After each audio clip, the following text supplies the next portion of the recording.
2명이 불륜을 저질렀다 라는 충격적인 조사 결과 진짜요? 들어보셨습니까? 우리 방송 중에 기혼자 3명이야. 3분의 1. 우리 기혼자 3명이야. 기혼자 3명. 이 중에 한 명은 폈다는 거잖아. 바람은. 제가 25년째 변호사 생활을 하고 있는데요. 수임한 이혼 사건만 해도 뭐 수천 건이고 한 달에도 수십 건 상담을 하고 매년 100건 이상 처리를 하고 있는데 아무래도 이혼 사유 중에 심각한 것은 부정행위가 제일 많은 것 같습니다. 배우자의 불륜이죠.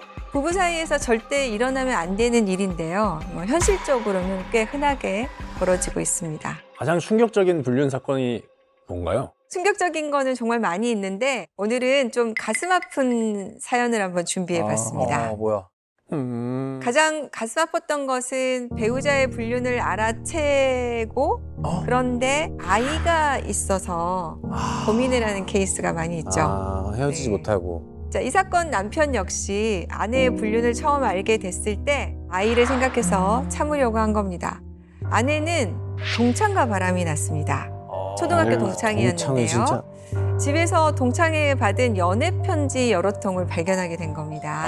진짜 짱나. 그 편지를 보니까 뭐 학교 다닐 때부터 좋아했다. 너는 아이가 있는데도 여전히 아름다워서 가슴을 뛰게 한다. 진짜 그 색 죽여야 방금 돼. 헤어졌는데 또 보고 싶다. 죽여야 돼. 정말 구구절절한 말들이 적혀 있었습니다. 가정 파괴. 이거를 본 남편은 어땠을까요? 눈 돌죠. 피가 거꾸로 섰죠. 아, 그냥 힘이 쭉 빠질 것 같아. 삐꺼서. 마음 같아서는 당장이라도 이혼을 하고 싶었지만 애가 자꾸 눈에 밟히니까 아내하고 이야기를 나눴습니다. 그랬더니 아내 역시 인정하면서 앞으로는 만나지 않겠다. 다시 만나면 모든 걸 포기하겠다. 각서까지 썼습니다. 그래서 남편은 결국 한 번은 눈 감아주기로 한 겁니다. 저 되나? 그런데 1년쯤 지난 어느 날이었습니다. 설마. 아이가 울면서 아빠한테 오는 거예요. 왜? 휴대전화를 보여주면서 사진 한 장을 보여줬습니다. 아이가 아빠한테. 네, 아, 그 너무 화면에는 슬프다. 뭐가 있었을까요? 엄마가 엄마랑 다른 아저씨. 남자랑. 네, 하트 이모티콘과 애정 표현이 가득 담긴 카카오톡 대화창이었습니다. 근데 그걸 아이가 봤다고? 네, 최악이다. 아이가 엄마 핸드폰으로 게임을 하다가 갑자기 메시지가 뜬 거죠. 와. 그래서 아이가 깜짝 놀라서 자기 휴대전화로 대화 내용을 찍은 겁니다. 아이도 알았겠지. 이게 잘못됐다라는 걸. 결국 남편은 아내와 이혼 소송을 하게 되고 동시에 상간남에게 위자료 청구 소송을 진행을 했죠. 자, 그렇게 해서 2천만 원의 위자료를 받게 됐습니다. 보자. 너무 적다. 네. 너무 적다 진짜. 이 소송의 결정적인 증거는 아이가 찍은 사진이었습니다. 남편은 어떻게든 가정을 지키려고 했지만 결국 아이까지 상처를 받게 된 것이죠. 정말 안타까운 사건이었습니다. 아, 최악이다 진짜. 방송 보시는 분들에게 하나 팁을 조금 드리고 싶은데요. 이 남편은 아내가 잘 해보겠다고 하니까 각서를 받아놓고 그 전에 편지를 전부 없애버렸습니다. 아유, 아유. 안 돼. 그래서 증거. 배우자하고 관계를 회복하기 위해서 노력은 한다 하더라도 네. 그 전에 있던 증거를 함부로 없애는 것은 하지 않으셨으면 좋겠고요. 그렇지. 또 하나 팁을 드린다면 용서하겠다는 말을 남기시면 안 됩니다. 용서를 하게 되면 그 전의 부정행위에 대해서는 전부 다 더 이상 책임을 물을 수 없게 됩니다. 제로 베이스네. 네, 제로 베이스가 되는 상감돼 겁니다. 버리는군요. 네, 다시 노력해 보겠다는 각서는 도움이 되지만 모든 것을 용서하겠다까지 남기시는 것은 도움이 되지가 않습니다. 자, 불륜의 증거를 법정에서 따질 때 합법적으로 수집이 됐느냐 안 됐느냐가 문제가 많이 됩니다. 그래서 오늘은 문제를 그 내용으로 준비해봤습니다. 그렇지. 합법적 수집의 증거지. 문제 주세요. 잡아내자. 불륜 증거를 합법적으로 수집하는 방법은 무엇일까요? 1번. 배우자의 차량에 몰래 GPS 위치 추적기를 부착. 2번. 배우자와 상간자가 숙박업소에 출입하는 모습을 촬영. 3번. 배우자 앞으로 상간자가 보낸 편지를 뜯어서 확인. 4번. 배우자의 휴대전화 잠금을 풀어 주고받은 메시지를 저장. 4번 아마 안 될 거야. 1번도 안 될 것 같아요. 편지 뜯는 건 영화에서 못 본 것 같은데? 편지는 안 될 것 같지 않아요? 편지 뜯는 것도 당사자의 4번이랑, 개봉 금지 이런 거 있죠. 네, 4번이랑 비슷한 이유 아니에요? 내 거니까. 그런가? 동의 없이 뜯으면 안 또 돼. 2번은 아까 우리 도찰 문제가 약간 있었어서. 아, 몰래 촬영이니까. 너무 어렵다. 저거 그냥 다 되게 해주면 안 돼요? 다 합법적으로 만들어주면 안 됩니까? 그런 마음이죠, 우리 마음. 진짜 우리 마음 그래요. 배우자의 휴대전화 잠금을 풀어. 이거는 배우자의 휴대전화 잠금을 뭐 그럴 리가 없겠지만 서로 그냥 근데 남의 핸드폰을 보면 법적으로 문제가 돼. 그래서 저도 공유하고 그게 있는 불법은 거- 아닌 그걸 것 수도 있잖아. 같아요. 불법은 아니잖아. 네. 아니 내가 이게 빛에 해가지고 손가락 어디로 갔는지 봐가지고 내가 열었을 때 내가 불법이야? 사생활 침해 아니에요? 사생활 침해 아닌가? 근데 잠금을 푸는 크기만 하는 게 합법인가? 불법이 아니잖아요. 남의 핸드폰 비밀번호를 푼 게 불법은 그- 아니잖아요. 소희 씨는 그럼 남의 핸드폰 풀고 그게 다녀요? 아니라 그 버릇도 아직도 못 고쳤어? 아니. 내가 그러지 맨날 말라고 남의 그랬잖아. 핸드폰만 들고 있다. 너 자꾸 이거 하지 말라니까. 그제 마술 공연을 봤는데 거기서 관객분의 핸드폰 비밀번호를 푸셨어요 갑자기. 윤소희 씨, 그거는 관객들이 동의를 한 상태에서 공연이 진행이 돼. 맞아. 그러니까 무슨 행동을 해도 그래, 동의한다니까. 동의를 한 거지, 그거는. 앞에 얘기해주신 얘기에서는 아이가 엄마의 핸드폰을 찍어서 아빠한테 보여줘서 그치. 소송이 난 그거는 거잖아. 암호가 풀려 있었으니까.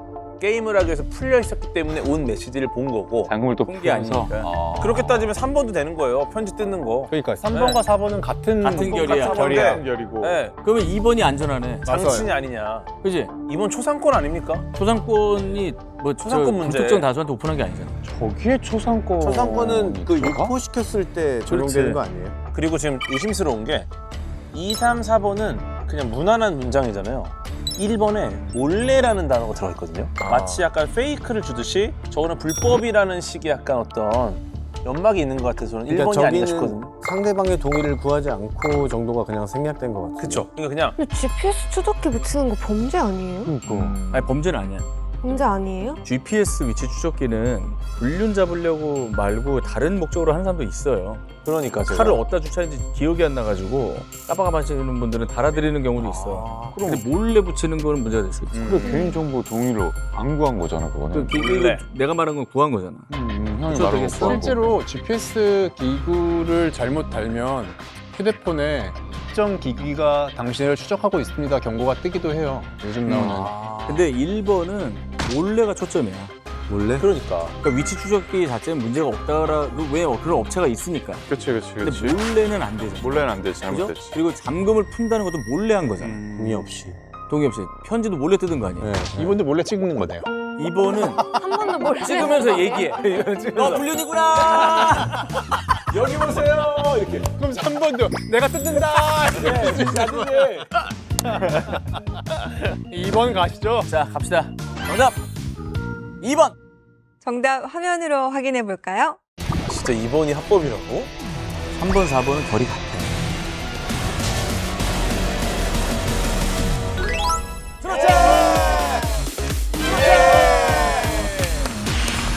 정답은 2번. 배우자가 상간자와 숙박업소에 출입하는 모습을 촬영한 것입니다. 저건 몰래도 관계 없는 거죠. 네, 몰래인지 아닌지 참 구분하기가 어렵죠. 네. 지나가다 봤을 수도 있는 거라서. 네. 우연히 찍을 수도 있죠. 주인들이 이게 합법적인 이유는요. 숙박업소 출입문은 공개된 공간이잖아요. 그래서 법원은 공공장소에서 촬영은 사생활 침해가 아니다라고 보고 있습니다. 공공장소로 합법적인 보는 증거가 되는 것이죠.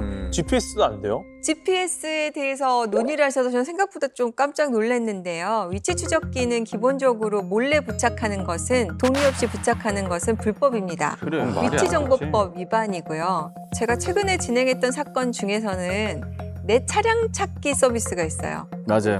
네. 맞아요. 제가 얘기했던 거. 내 차량을 배우자가 타고 간 경우에 그걸 확인하는 것은 문제가 없죠. 내 차량이니까. 그래서 많이 들어보셨을 거예요. 증거가 블랙박스에서 나왔다. 네. 그러니까 블랙박스에 녹음이 되거나 수집이 된 증거는 사실은 일부러 한 게 아니거든요. 네. 블랙박스의 용도에 따라서 수집된 내용일 뿐이에요. 그렇죠. 그래서 이걸 사용하는 것은 합법적 증거로 봅니다. 아. 다만 이제 그게 내 차량이 아닌데 배우자의 차량이어서 내가 접근할 수 없었는데 그걸 가져와서 쓰는 것은 또 문제가 되겠죠. 그리고 많이 하시는 게 이제 뭐 녹음 같은 경우에 차량에 녹음기를 두는 거 이거 도청이어서 불법입니다. 세 번째, 상간자가 집으로 밀봉한 편지를 보냈는데 이걸 허락 없이 뜯어보는 거. 이거는 비밀 침해죄에 해당합니다. 그렇죠. 그 안에 있는 내용을 비밀로 보는 거죠. 3년 이하의 징역이나 500만 원 이하 벌금에 처할 수 있습니다. 휴대폰 비밀번호 패턴 같은 경우는 부부가 서로 알고 있는 그러니까 공유하는 경우도 있잖아요. 그렇지, 그렇지. 그런 경우에는 허락 없이 보는 게 불법이 되나요? 네, 그것도 불법입니다. 비밀번호를 알아도 허락 없이 스마트폰을 열어서 그 안에 있는 내용을 보는 것은 정보통신망법 위반에 해당합니다. 부부라고 하더라도 불륜이 의심된다고 해서 배우자의 개인정보나 사생활을 함부로 침해할 수는 없다는 거 유의하셔야 될 것 같습니다. 아니 그러면 잠금 장치 없이 그냥 뚝 뜨는 걸 보는 건 상관없어요? 그 부분이 이제 문제가 됐는데요. 최근에는 그 부분도 좀 처벌을 하고 있습니다. 아, 아예 보면 안 되는구나. 네네네. 아, 피해자가 너무 어렵네요. 피해자가 선생님. 오히려 어렵다. 다음 키워드 만나보겠습니다. 보여주세요. 자, 뭐 오늘의 마지막 키워드. 네, 위자료는 사실 이혼 소송뿐만 아니라 민사적으로도 문제가 많이 되고요. 특히 이혼 소송 관련해서는 맞습니다. 재산 분할이나 뭐 여러 가지 요소들 중에서 빠질 수 없는 핵심 쟁점 중 하나입니다. 잘못된 배우자에게 법적 책임을 묻는 거, 정신적인 손해에 대해서 손해배상을 구하는 게 위자료인데요. 그래서 이번에는 위자료에 관한 문제를 내보려고 하는데요. 이혼이라는 것이 이제 부부 사이의 문제이기도 하는데 우리나라는 특히 가족도 관련이 많이 있죠. 네. 그래서 다른 부부 가족이 부부를 갈라놓기도 합니다. 공개적으로 알려진 사건 하나를 소개해 보도록 하겠습니다. 반찬 가게를 하면서 아이들을 키우고 시부모님까지 모시던 부부가 있었습니다. 그런데 결혼 8년 차에 남편이 반찬 가게만으로는 생계 유지가 힘드니까 타지에 가서 돈을 좀 벌어오겠다고 하는 겁니다. 아내는 처음엔 좀 서운했죠. 반대를 하기도 했지만 그래도 가족을 위한 일이라고 하니까 결국에는 타지로 가는 것을 말릴 수가 없었습니다. 바람 같은데. 약간 냄새가 납니다. 아, 냄새가 많이 나죠. 아, 불안하네요. 돈을 벌러 타지에 나갔던 남편은 처음에는 꼬박꼬박 생활비를 잘 보내왔습니다. 그런데 어느 날부턴가 너무 힘들다면서 돈을 보내지 않는 겁니다. 결국에는 생활비도 육아도 시부모님 봉양도 모두 아내 몫이 되어버렸습니다. 에이, 이럴 경우에 그냥 억지로라도 끌고 와야 되는 거 아닙니까? 제가 봤을 때는 몰래 가봐야 됩니다. 가봐야 돼요. 아, 맞아. 아, 몰래 맞아. 가봐야 몰래 가봐요. 제일 중요한 게 어떤 금융의 흐름에 문제가 생겼다. 뭔가가 지금 있는 겁니다. 새는 곳이 있다. 예, 새는 곳이 있다. 진짜 억지로 끌고 가야 되는 거 아니에요? 그래야 되는데 이 아내는 희생을 선택했습니다. 아하. 그래서 가게도 운영하고 화장품 영업도 하고 아이고. 심야에는 남의 식당 설거지까지. 그런데 상황은 점점 더 안 좋아졌습니다. 어느 날부터 남편은 아예 연락이 안 되기 시작했습니다. 가끔 시어머니를 통해서 남편 안부가 전해 오긴 했습니다. 그렇게 9년이 흘렀습니다. 아, 진짜 오래된. 그로부터 9년이 흘렀다고요? 네. 와. 아내는 어떤 충격적인 사실을 알게 됐을까요? 딴집 살림. 이미 이미 그렇겠지. 이미 다른 그리고 딴집 살림에 집에서 애도 있고. 애도 있어. 아, 너무 소소한데? 집이 나간 남편은 알고 보니까 처음부터 다른 여자와 동거를 계속 하고 있었던 겁니다. 아니나 다를까. 아, 처음부터? 진짜 나쁜 그럼 사람이다. 시부모님도 몰랐던 거예요? 맞았을 것 같아. 알았어요, 네. 시부모님은? 시어머니는 남편의 이런 외도 사실을 알고 있었던 거예요. 아, 진짜 이건 열받는다. 악마를 보았다네. 진짜 최악이다. 이게 탄로가 나면 아들이 이혼을 당할 거잖아요. 아, 너무 그리고 이기적이다. 자신을 부양하던 며느리가 사라지게 됩니다. 아니, 며느리를 뭘로 생각하고. 그러다 보니까 철저히 숨긴 거죠. 대단하다. 심지어 아내가 외도 사실을 알고 이혼을 하겠다고 하니까 내년이면 헤어진다고 하더라. 아비가 정신 차리고 돌아올 거니까 조금만 더 참고 기다려봐라. 나 라고 녹화 안 해. 하면서 나 나갈래. 아내를 말리는 거죠. 자기 자수가 어느라고. 제우스야, 뭐야? 그러니까 수납편 수준의 수납편을 막장이다. 넘어서는. 제우스도 후덜덜할 것 같아. 이거 실하잖아요, 그리고. 결국 아내는 혼인 파탄의 원인이 남편뿐만 아니라 시어머니에게도 있다. 그렇지. 라고 하면서 시어머니를 상대로 법원에 위자료 청구 소송을 냈습니다. 굿잡. 여기서 문제 나갑니다. 자, 문제 주세요. 시어머니는 아들의 외도 사실을 알고도 며느리를 9년간 속였습니다. 혼인 파탄을 이유로 며느리가 시어머니에게 위자료를 받을 수 있을까요? 못 받았을 것 같아요. 어? 못 받았을 것 같아. 받아야 하지만 못 받았을 것 같아요. 왜냐하면 남편과의 계약이잖아요, 혼인 계약이. 하지만 좀 갈등이 되는 게 시어머니를 부양을 했잖아요. 부양은 본인의 그게 선택이다. 조금 걸려요. 부양을 한 거에 대한 소송으로다가 돌려받는 건 있겠지만 혼인 파탄 이유는 아닐 것 혼인 같아요, 파탄 위자료가. 이유는 혼인 아닐 것 파탄은 같아. 시어머니랑 결혼한 게 아니죠. 그렇지. 며느리의 노동력으로 시어머니에게 어떤 경제적 활동을 제공한 거에 대한 삭제에 민사를 대한 거. 할 수 있을지. 다른 민사를 걸어야지. 그치. 혼인 파탄을 이유로는 땡전 한 푼 못 받는다. 그치. 혼인 파탄의 원인은 남편한테 있는 거지. 그쵸. 시어머니는 도의적으로 문제가 외도에 있지만 있는 법적으로는 문제가 아, 없죠. 명쾌한데요? 양 변호사님, 우리는 뭘로 하시는 겁니까? 아니 근데 이게 이제 뭐가 헷갈리는 거냐면 빨리 얘기를 해줬어야 되는 건데 자신의 이익을 위해서 아니지. 내가 다 혼인 유지하려고 그런 거예요. 지금 너무 꼴보기 싫네. 혼인 파탄만은 막고 싶었어요. 내년에 헤어진다더라. 이게 근데 맞을까? 정답. 형 잠깐만. 야 이거 형 뻥을 치고 그래. 지금 상의 없이 혼자서 외친 거기 때문에 이거는 뻥이었습니다. 네, 저의 헛소리였어요. 이런 거는 그 법적 제재를 좀 가야 되니까. 우리 모두가 동의를 해야 돼요. 맞아요. 잠깐만 받을 수 있나 그럼? 그러니까 나 받을 수 있을 수도 있다니까. 왜냐면 본인이 혜택을 받았잖아. 아까 선생님이 얘기한 이해관계가 들어있어 버리잖아. 뭐 예를 들어서 따로 살았다면 저는 처벌 안 받았을 것 같아요. 위자료를. 근데 이제 같이 살았기 때문에 부양을 했잖아. 이득을 내가 취했다. 본인 파탄에는 시어머니의 잘못도 있다. 그렇죠.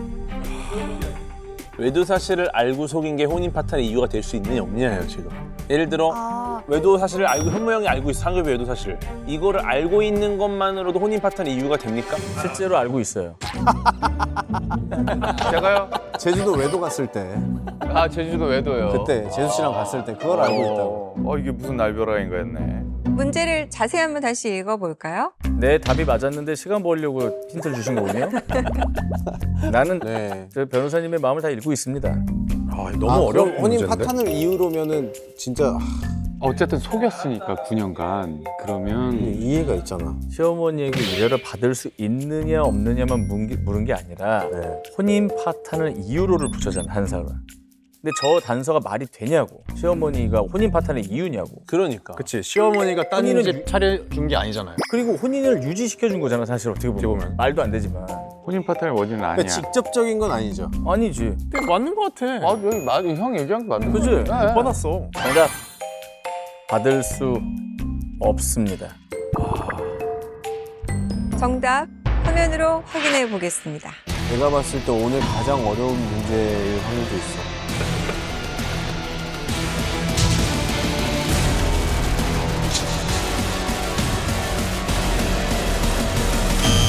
법원은 시어머니에게 며느리인 아내에게 위자료 1,000만 원을 지급하라고 했습니다. 실제 사례인데요. 시어머니는 아들이 다른 여자와 동거하고 있다는 사실을 알면서도 아들을 돌아오게 하거나 이런 노력을 전혀 안 하고 며느리에게 거짓말로 일관했습니다. 사실을 철저히 숨긴 채 혼인 생활을 지속하도록 강요를 했죠. 또 며느리가 새로운 선택할 기회를 제공하지 않았다는 점에서 시어머니에게도 파탄의 책임이 있다. 잘했다. 이렇게 그냥. 법원이 봤습니다. 그래서 손해배상을 하라고 한 거죠. 실제로 혼인 파탄 책임의 직접적인 책임은 당연히 남편에게 있겠지만 그렇다 하더라도 시어머니든 누구든 책임이 있다면 손해배상 청구의 대상이 될 수 있습니다. 혼인 파탄의 원인으로 보는 거네, 시어머니를. 네네. 공동 원인이 된 거죠. 네. 모든 경우에 이게 통용이 될까요? 방조하거나 하면은 그분에게 위자료를 받을 수 있을까요? 네, 원칙적으로 받을 수 있습니다. 실제로 사례가 있기도 하고요. 제가 실제로 진행했던 사례 중에서는 아예 여성을 소개한 시어머니도 있었습니다. 막장. 며느리가 이제 아이를 낳지 못하니까 이렇게 한 경우도 실제로 있고요. 아이를 낳지 못해서 친구들이 이런 부정행위를 눈 감아주고 옆에서 도와주고 한 경우에 친구들 입장에서는 친구의 비밀을 이렇게 알리지 않는다, 의리라고 볼 수도 있지만 적극적으로 속이는데 동참했다면 여기에 대해서 당연히 위자료 청구를 물을 수 있겠죠.